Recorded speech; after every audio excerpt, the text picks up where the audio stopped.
Hey guys, welcome back to Fix It Friday, the weekly YouTube series where we talk about video game console repairs, mods, and restorations. And this week we have a huge pile of Sega Genesis. So this is like a different kind of tower of power than the one that you might have heard about in the 90s. So yeah, I got this huge lot of Sega Genesis Model 2s. Every one of them was, listed as broken and not working. So I have no idea what's wrong with them, but what I've found in the past is that Sega Genesis are actually really easy to work on and repair. And so what I'm going to do today is I'm going to take these apart and I'm going to clean them up and go through them one by one, see what's wrong with them, and then hopefully show you guys some of the common problems that you can find with these and how to fix them. All right, let's get started. Okay, so this is Sega Genesis number 1, and this one had a note about having bad power, so I'm guessing there's probably an issue with the power jack. So thankfully, the Sega Genesis is really easy to work on. Opening it up just requires a Phillips screwdriver. Today I'm going to be using a drill because I have like 15 of them, and if I do all of them by hand, I'm going to get tired.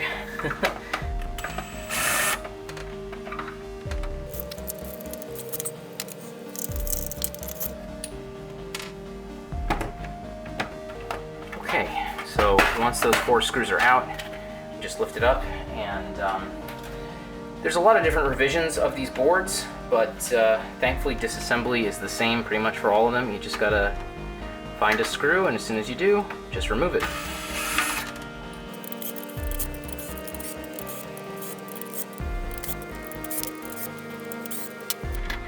Okay, so probably the only thing worth mentioning is just that there are differences in screw sizes.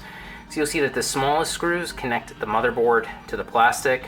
You've got these intermediate sizes. These are what hold hold closed the top and bottom halves. And then there's this really long screw here. This is for the cartridge slot. Okay, so let's take this RF shield off. And now we just gotta remove the motherboard. And there we go. Alright, so we're back, and I have the board flipped upside down, and what you can see over here is this is actually the power jack. So this is where you plug the power in, and on this board there was a note saying, it doesn't turn on. And so, when I'm looking here at the power jack, you can see that there's actually like a very clear problem with this solder joint. So you can see like they're supposed to not have this kind of like halo effect. You see there's like a little circle around the center there.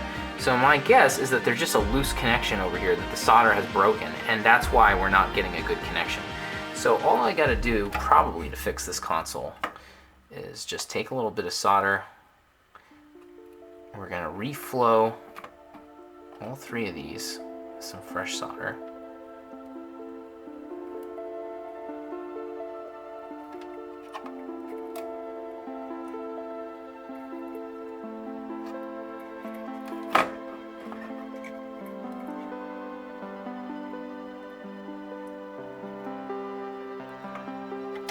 Okay, so now you can see they look very different. They're nice and shiny, and there's no cracks in the solder anymore. So yeah, I'm gonna get this thing set up, and I'm gonna connect it up to the television, and we'll test out some games and see if that's all it took to get this one working.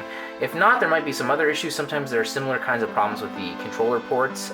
So yeah, let's go ahead and start with this and see what happens.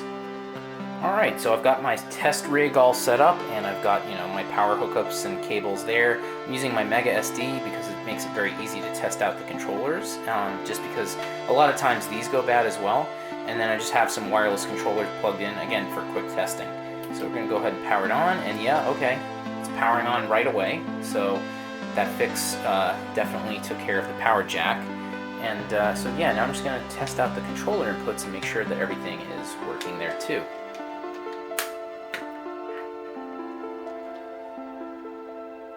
So yeah, I've got this nice little homebrew program that lets me go through all the buttons and make sure that all of them are working. So I always do this if I'm fixing up a system, because sometimes you'll have one problem and then you'll fix that, and then you'll discover that you've got something else going on as well. But yeah, it looks like this one only had this as an issue, so I'm going to go ahead and move on to the next one. Okay, so this one also had a power jack problem, and so I took care of that, and I haven't started testing it yet. But before I do, I wanted to just show you something really quick. This is a contact cleaner that I use. This kind of stuff you can get at Micro Center or on Amazon or pretty much any electronics shop. And I like to use this stuff on the cartridge slots, so you can just kind of shake it up and just kind of give it a quick hit. And it evaporates very quickly, so it only needs a couple of seconds. And this stuff is really nice just for cleaning out those cartridge slots, because sometimes you'll find these Sega Genesis and they've been in somebody's garage for like 25-30 years and they've just accumulated a ton of dust, and so you might have actually fixed them, but they're not working because they're just so totally disgusting and dirty on the inside. So that contact cleaner does a really good job of getting that stuff out. And then I also sometimes will just use a cartridge, like if I have a junk cartridge. I mean, this is Sonic and Knuckles, this is not junk, but I have it on hand right now, and you can just kind of take it and pop it in and out of the slot a few times, and yeah, that will do the job and get the thing nice and clean. And usually if I do that, things will boot like right away.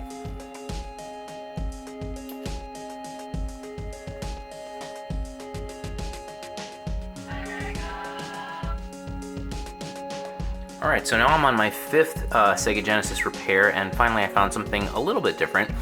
So this is the power jack again, but this is on a different type of motherboard. So this is like a 3/4 size motherboard instead of a full-sized Genesis Model 2. So yeah, this one doesn't turn on anyway, but it looks like someone actually tried to repair it. So, it doesn't look that bad, but this centerpiece here is still cracked. So I think I'm gonna just take these wires off and just reflow everything like I've done to all the others and see if that does the trick.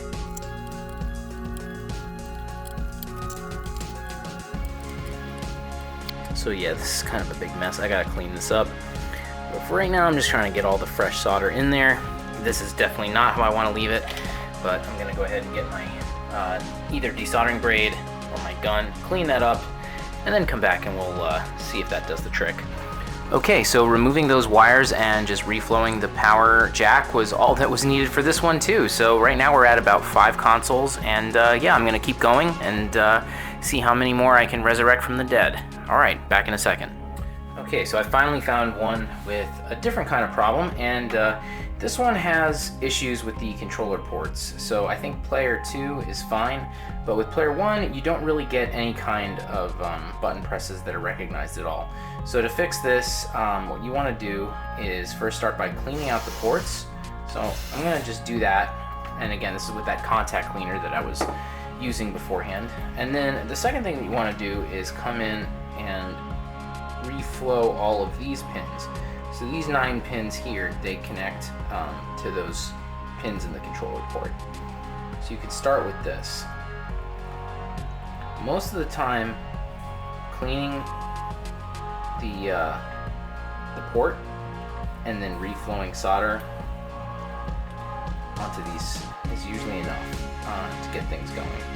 But not always. So I'm gonna go ahead and reassemble, test things out, see how this looks, and yeah, hopefully that's enough to get things going. And if not, then what I can do also is test continuity between each of these pins and each of these points here. If there's a break, then maybe what I'll need to do is replace this socket altogether.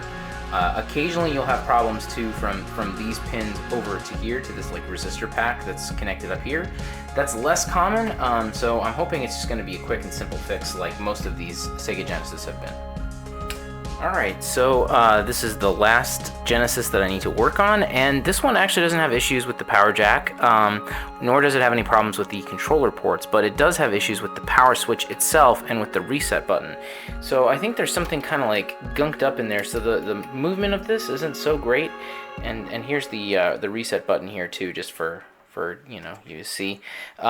So yeah, sometimes you have to remove these and replace them with modern parts, but 90% of the time, just blasting the heck out of it with some contact cleaner, some deoxit, and then just kind of pushing back and forth on the switch, that's usually going to be enough to get it cleaned up. So that's what I'm going to do here. We're going to just go ahead and blast these, and then just push the button back and forth several times.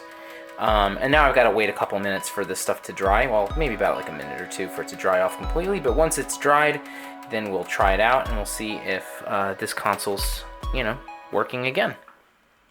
All right, so this last one is assembled, and now let's see if this power switch and reset button are working again.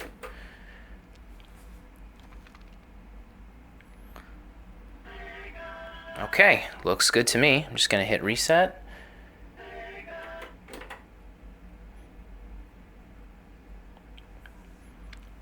Yeah, so that's definitely working. All right, so out of all of those consoles, I only have one left to fix, and it's that one with the controller port. So unfortunately, reflowing all of those connections didn't work. So I'm going to have to look at it in more detail, but I'm going to kind of save that for another time. All right, so if you guys like what you saw, then you know what to do. Definitely feel free to subscribe to the channel and hit the thumbs up button if you like this content. I'm going to have repair videos out every Friday. And yeah, thanks again for watching, and I'll see you guys next time. Bye.